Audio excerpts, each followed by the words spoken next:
So they send these spies in. Only 2 of the spies came back with a good report.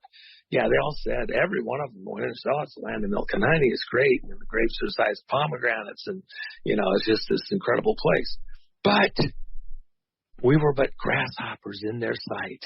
Yep. And these giants. And so they were afraid to go in because they didn't trust that God, the God that brought them out of slavery, brought them out of Egypt, was capable of helping them to take the land, to win against these monsters, these giants. And remember, what did that denote?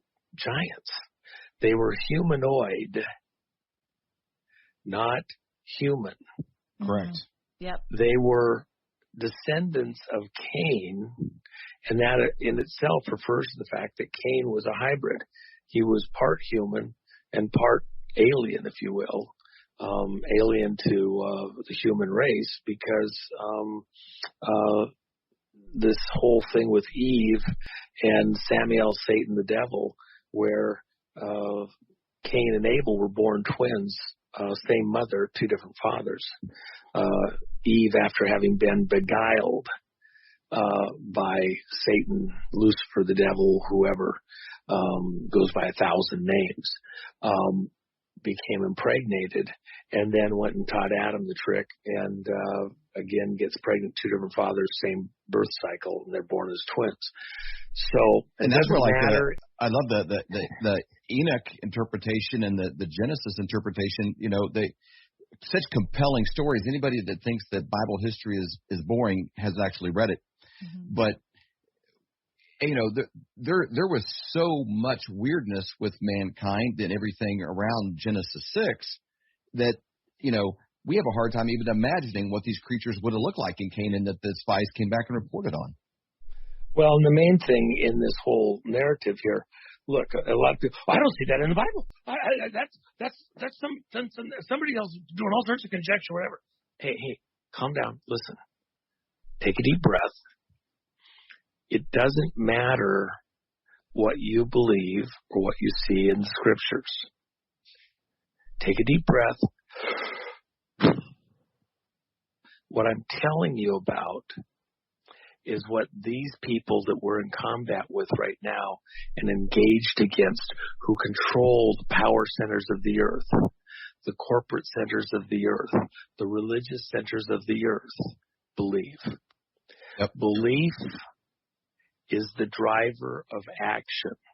They do things based on their belief. Their religion believes a certain set of things, and so they're acting based on that.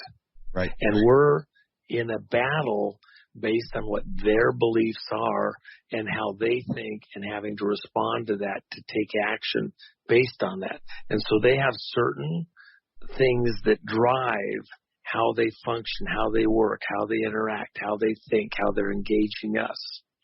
Canaan land was a place where they had certain beliefs. Among them, that if they sacrifice children, human children, that they would gain favor with their god, Baal, Satan, Lucifer, the devil, Moloch, goes by 1,000 different names. Mm-hmm. And that was the final straw with God, and had to be encountered, destroyed. And so these small, puny Israelites, who weren't trained as an army, who couldn't even hardly come together as a nation, because every time you try to do something, they got 15 different ideas about what is the right way to engage or do something that they're told to do from God. And they're fighting Moses all the way, they're fighting God all the way, not doing what they're told to do. And yet God brought them together to go in and take the Canaan land, and that's the promised land. That's where Abraham walked, and God promised it to him generations earlier, half a millennia earlier, and yet they're there to take that land. That's why Satan had the Canaanites move there and occupy the land, was a blocking maneuver against what God was going to do far into the future, because Satan himself knew what God had promised Abraham and moved those people in there to provide a blocking maneuver against God's people coming and occupying the land that God had promised them. You're seeing things happening at a spiritual level, at a galactic level, at some divine level. This war in heaven type of an encounter where the point of engagement is right here on earth. That's why Satan went in and tried to corrupt the good seed that God had planted here in the earth with Adam and Eve. You know, there was humanoids here before Adam and Eve were planted there at Olduvai in the garden. By the way, we know right where the Garden of Eden was located. It's an amazing cradle spot. It's fantastic. It's an amazing story.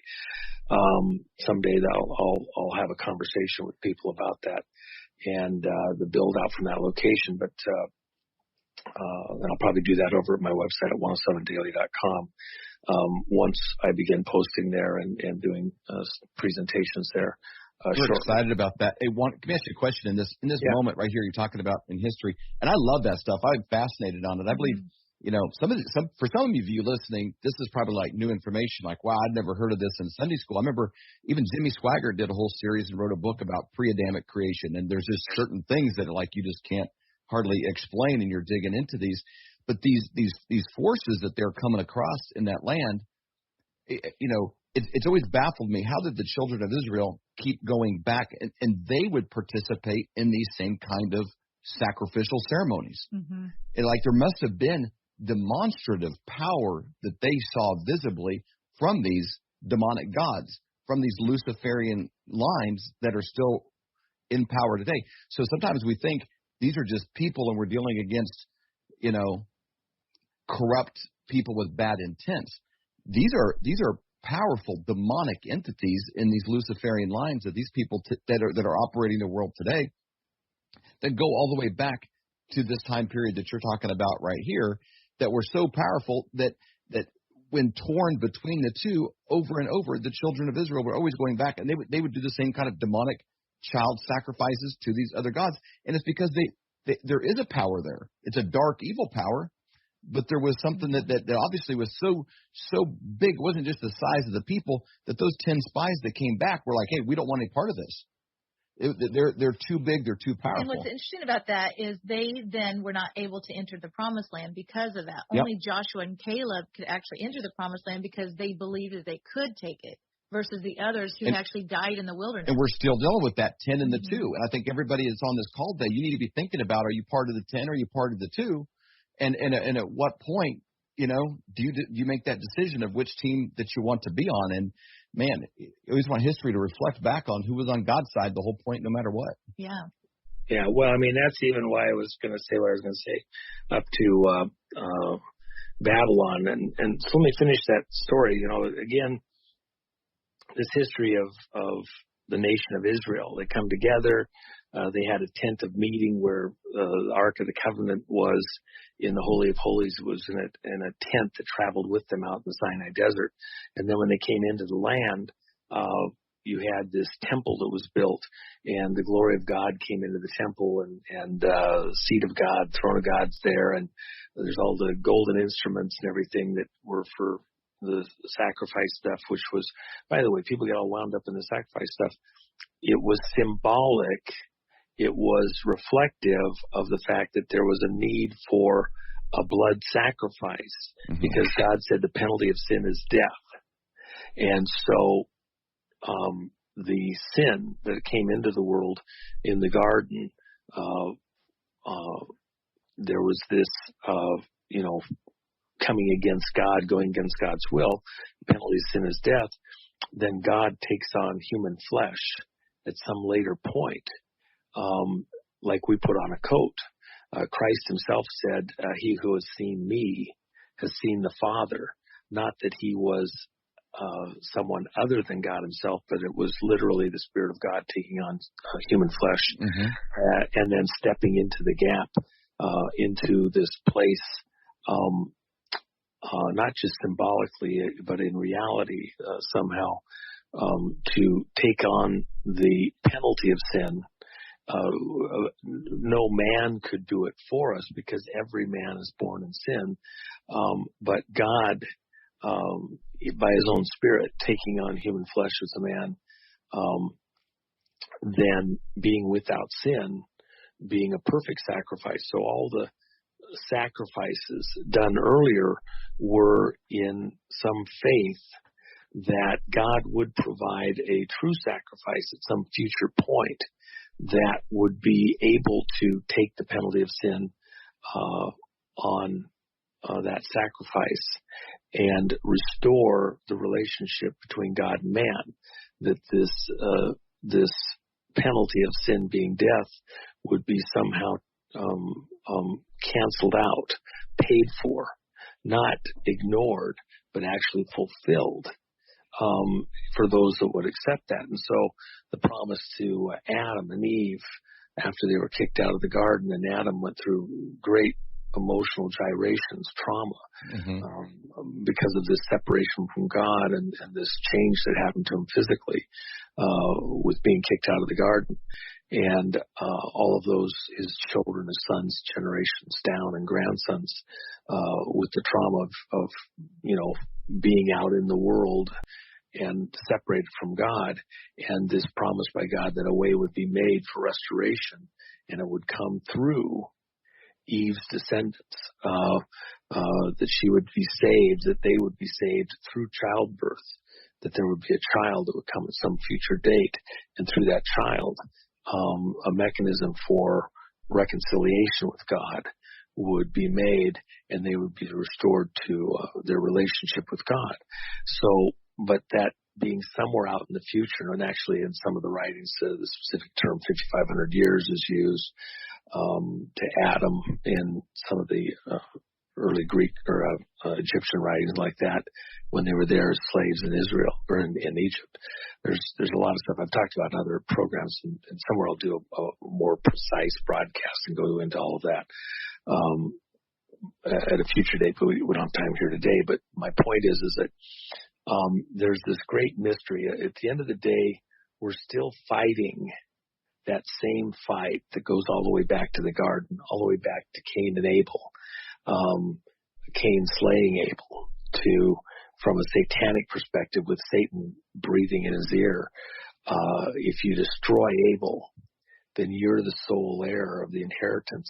If Adam dies, because Cain was headed for Adam next after he slew Abel, had he killed Adam, there would have been no way that God's promise to Adam, that he was giving Adam and his descendants the earth for an inheritance.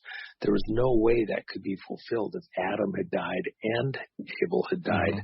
There were no other direct descendants of Adam.